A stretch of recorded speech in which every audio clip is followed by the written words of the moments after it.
Assalamualaikum warahmatullahi wabarakatuh. Selamat pagi atau siang atau sore atau malam. Ini masih bagian dari kegiatan membuat video rekaman video kuliah yang diwajibkan oleh institusi saya, Institut Teknologi Bandung, kepada saya sebagai dosen dan kepada dosen-dosen yang lain juga. Jadi dalam kewajiban ini, kesempatan ini adalah saya menyampaikan video kuliah untuk bab 1 dari kuliah EL 5240 atau namanya adalah kinerja jaringan dan kualitas of service dari telekomunikasi. Jadi ini adalah bagian ketiga dari bab 1. Jadi lanjutan dari bab satu yang videonya sudah saya buat, ada 2 video ya. Jadi ini menjelaskan mengenai telecommunication network topologi. Jadi kenapa ini perlu saya jelaskan? Karena mungkin ya dari penonton dari video saya yang pertama dan kedua itu agak bingung dengan istilah-istilah topologi network dan service ya, topologi service. Jadi di sini maka saya perlukan untuk menjelaskannya karena ini penting untuk kuliah EL 5240 ini buat mahasiswa saya maupun mungkin penonton, bukan mahasiswa yang menonton acara ini. Mungkin ini perlu kita jelaskan. Untuk yang sudah paham ya itu ya silakan dilewati saja ya. Ini PSTN pertama adalah topologi adalah PSTN. Public Switch Telephone Network. Nah, ini topologi jaringan ini publik ya, maksud saya ini jaringan publik. Jaringan publik itu PSTN ini adalah yang sudah digunakan selama puluhan tahun ya.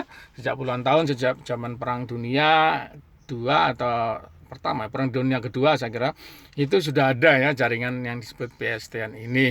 Di ujung ini user tadi ini adalah Anda gambar telepon, ini telepon yang dan di bawah ada mobile. Jadi user dari atau customer equipment dari user itu tidak hanya telepon kabel ya, tapi ada juga telepon mobile, telepon yang tidak bergerak. Nah, bahasa Indonesia bergerak, dalam bahasa Indonesia telepon bergerak ya. Jadi kalau telepon yang kabel hubungkan dengan kawat itu terhubung ke local melalui yang disebut sebagai local loop. Local loop ini kalau nggak salah istilah di British ya, kalau di ITU itu disebut subscriber line ya. Kalau di Indonesia ini lain lagi ya, namanya disebut jaringan kabel lokal dari Jarkap lokal. Nah, itu di Jarkaplok, itu di Perumtel ya, itu istilahnya seperti itu. Jadi di Indonesia itu ada hierarkinya itu di jaringan kabel lokal itu ya. Itu dari telepon sampai ke tiang telepon itu ada kabel telepon, itu disebut saluran penanggal ya, kalau orang Perumtel bilang saluran penanggal. Kemudian di tiang telepon itu ada yang namanya kotak pembagi. Kemudian dari kotak pembagi di tiang itu akan terhubung ke suatu lokasi yang makin dekat ke sentral telepon, itu disebut saluran sekunder ya. Itu namanya perangkatnya disebut RK, rumah kabel, disebut rumah kabel. Kemudian dari rumah kabel itu baru terhubung ke sentral ya, disebut saluran primer. Dulu itu local loop atau jaringan kabel lokal ini adalah kabel kawat tembaga, tapi kemudian berkembang jadi hybrid tembaga dan optik. Kemudian berkembang lagi menjadi optik. Ini di negara kita sejarahnya seperti itu. Tapi negara yang merdekanya belakangan kayak Vietnam itu baru merdeka tahun 80, itu teknologinya di jaringan PSTN langsung optik. Kenapa? Karena pada waktu tahun 80-an itu memang sudah dikembangkan optik dengan teknologi yang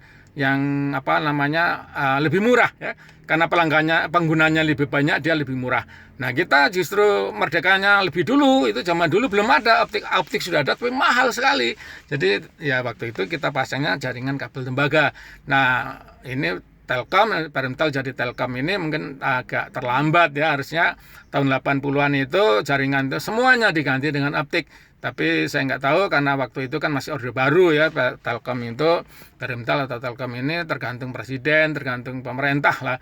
Jadi itu perusahaan pemerintah 100%, jadi Mungkin orang-orang Telkomnya udah pingin dari dulu tahun 80 itu diganti dengan optik semuanya, tapi ya pemerintah mungkin memikirkan tidak perlu, jadi pada waktu itu belum dipasang. Ini sejarahnya demikian. Baru belakangan ketika ada servis internet, ada TV, itu bisa dilewatkan kabel, barulah itu Telkom mengganti ya kabel-kabelnya dengan kabel optik. Ini lokal loop.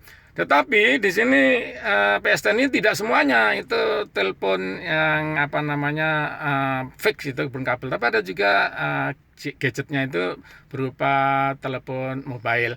Ya ini peralatannya penghubungnya disebut fixed wireless access BTS.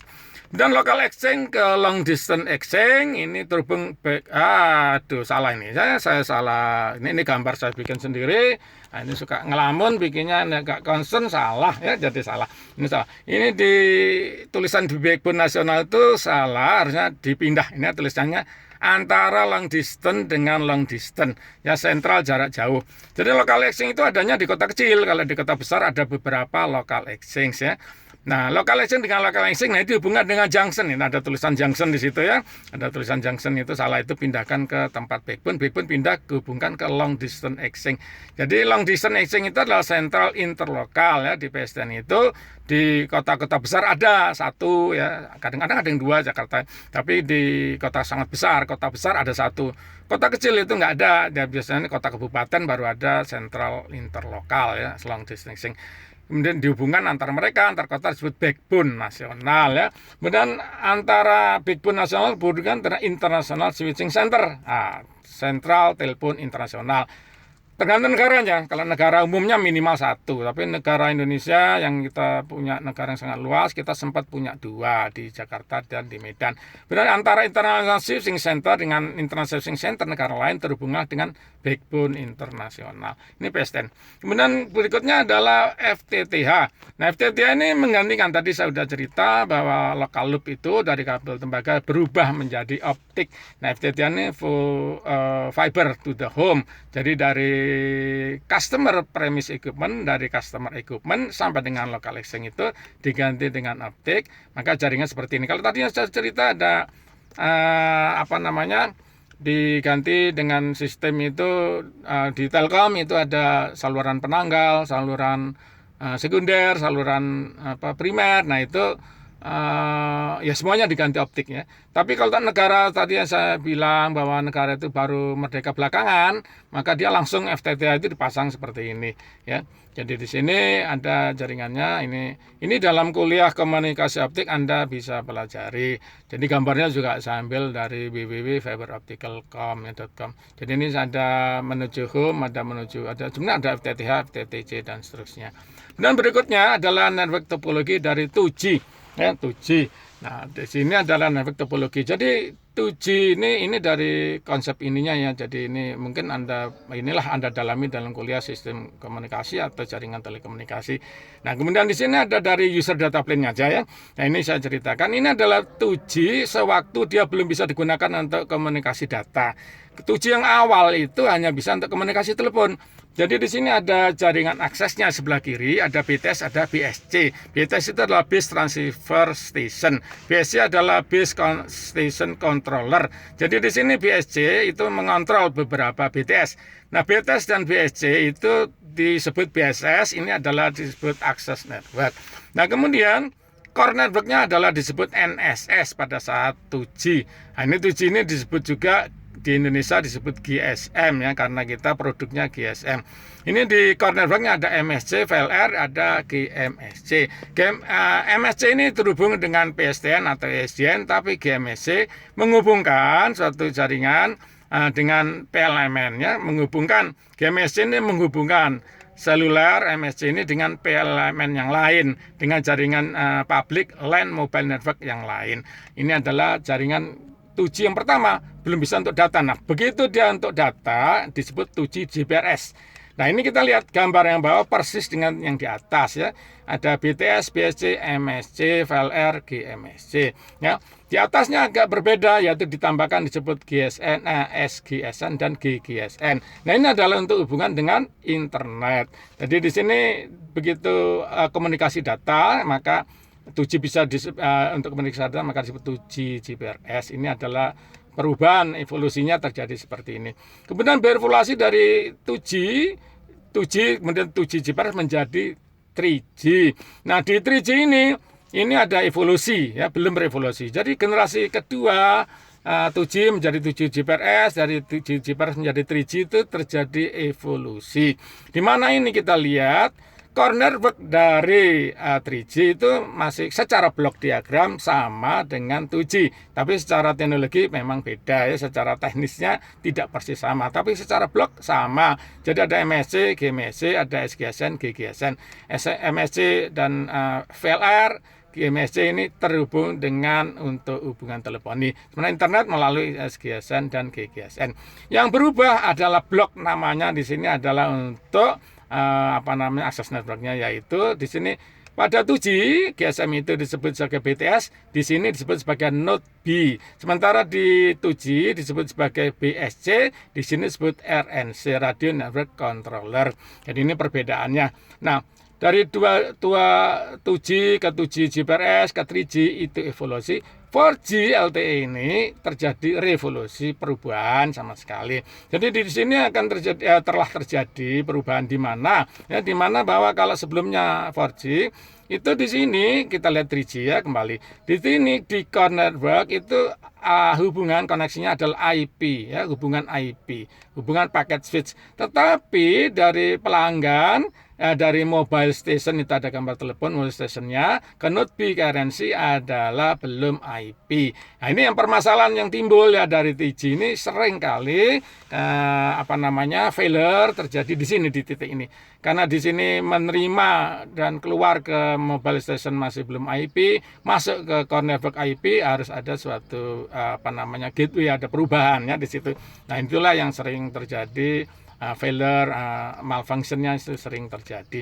Maka 4G itu revolusi, tidak ada lagi sistem seperti itu. Maka di sini full IP atau IP based network, jadi IP itu IP based network. Jadi di sini berubah sama sekali. Tapi kalau namanya ya agak mirip ya. Jadi di dalam 3G disebut Node B, di 2G disebut BTS, di 4G disebut E Node B ya. Nanti di 5G tetap namanya E Node B ya, karena kalau 3G ke 4G itu revolusi ya, terjadi revolusi dari sisi switch ya, dari sisi protokol. Tadinya belum IP sepenuhnya menjadi IP sepenuhnya, tapi dari 4G ke 5G itu masih sama-sama IP. Jadi ada evolusi dari sisi komunikasinya, tapi tidak terjadi revolusi dari teknik secara ininya ya, secara intinya. Jadi di sini ada LTE Radio Access Network, ada LTE PC SAE, itu SGW-nya. Kemudian ada PGW. Nah, kita lihat di sini. Jadi ini ada full IP. Nah, beda banget kan dengan yang 3G. 3G ini masih telepon, di bawah ini MSC, GMSC, di atas SGSN, GGSN. Ya, jadi masih masih eraan seperti itu. Kalau 4G udah tidak seperti itu. Internet maupun telepon itu semuanya udah menggunakan IP ya, telepon jadi voice over IP dan seterusnya. Jadi ini tetapi jaringan ini bisa digambarkan menuju ke sana. Nah, ini gambar maaf untuk 5G ini karena saya tulis waktu 5G belum ada, ini buku saya tulis tahun 2013 ya. Jadi ini waktu itu 4G masih akan atau sudah ya, lupa saya. Sudah ada. Kemudian ini untuk user data plane 2G ke 3G. Hubungan bagaimana dalam satu lokasi ada 2G dan 3G. Nah, ini yang lengkapnya. 2G, 3G, 4G. Jadi dalam satu jaringan itu sekarang ini di Indonesia ya. Indonesia ini ada 2G ada, 3G ada, 4G ada. Maka harus digambarkan seperti gambar seperti ini. Nah, Indonesia ini banyak kalau orang mau belajar teknik telekomunikasi, yaitu bisa belajar ke negara-negara maju. Tapi kalau ingin belajar sejarah telekomunikasi, itu mungkin bagusnya ke Indonesia. Kenapa? Indonesia ini sistem teknologi yang kuno, yang agak modern sampai paling modern itu ada di Indonesia. Jadi di sini kita ada gambar ini ya, untuk untuk control plane teknologi. Kalau satu daerah itu ada 2G, 3G, 4G atau hubungan antar daerah. Dan tadi adalah topologi dari network, sekarang topologi dari service ya. Dalam telekomunikasi ada network, ada service. berikutnya ini ada sama dengan quality service, itu ada menurut Etsy gimana, Nih ini untuk untuk servisnya sendiri untuk topologi juga ada beda-beda. Etsy membagi menjadi dua, yaitu direct service dan ada store and forward service. Direct service itu artinya langsung koneksi itu, node itu tidak hanya melewatkan. Kalau store and forward, satu message yang dikirim dari user equipment itu ditampung dulu di storage, kemudian baru disimpan, dikirimkan ke tempat lain. Jadi di sini direct service antara teleponi, HTTP ya, streaming, FTP, ping, mobile broadcast, push to talk, dan video teleponi. Nah, store and forward ini termasuk antaranya email, SMS, MMS. Jadi email itu kalau kita mengirim email itu store and forward, artinya kalau kita email kita misalkan alamat email yang kita kirim ya, to-nya itu alamat kiriman kita adalah @gmail.com misalnya demikian. Maka ketika kita mengirim email itu, email kita akan disimpan ke dalam Gmail servernya. Jadi email server dari Gmail tersebut. Nah, kemudian kalau nyampainya ke orang itu tidak langsung, tapi kalau orangnya membuka email baru orang itu kontak menghubungi user equipment-nya terhubung dengan email servernya sehingga dia bisa membuka emailnya. Nah, kemudian kalau itu adalah Etsy. Etsy yang membagi menjadi 3, yaitu satu audio service, kedua video service, dan ketiga adalah data service. Audio service ini termasuk diantara conversation voice, voice messaging, dan high quality streaming audio. Video service adalah video phone dan one way video. Data service ya semua ya, web browsing, HTML, big data transfer, transaction service high quality, termasuk diantaranya e-commerce, command control service, ya, interactive game style net, email server to server transfer, real time fax, store and forward fax, dan lain-lain. Jadi itu kalau menurut GSMA beda lagi. GSMA Association membagi menjadi teleponi, SMS, circuit switch data service, packet switch data service, dan conversational data class. Jadi ini adalah bagian ketiga dari kuliah saya EL5240 bab 1. Nah, ini bagian ketiga, videonya saya bagi 3 karena terlalu panjang kalau dijadikan 1. Jadi ini saya bagi 3. Nah, ini adalah bagian yang terakhirnya dari bab 1 EL5240, yaitu kuliah Network Performance and Quality of Service. Jadi dengan demikian saya ucapkan terima kasih kepada semua yang menonton video ini, dan saya mohon maaf atas segala kesalahan-kesalahan, kekeliruan. Mohon maaf, ini saya sudah berumur, jadi kadang-kadang suka nggak sinkron antara saya pikir dengan mulut saya. Mohon maaf sekali lagi. Wassalamualaikum warahmatullahi wabarakatuh.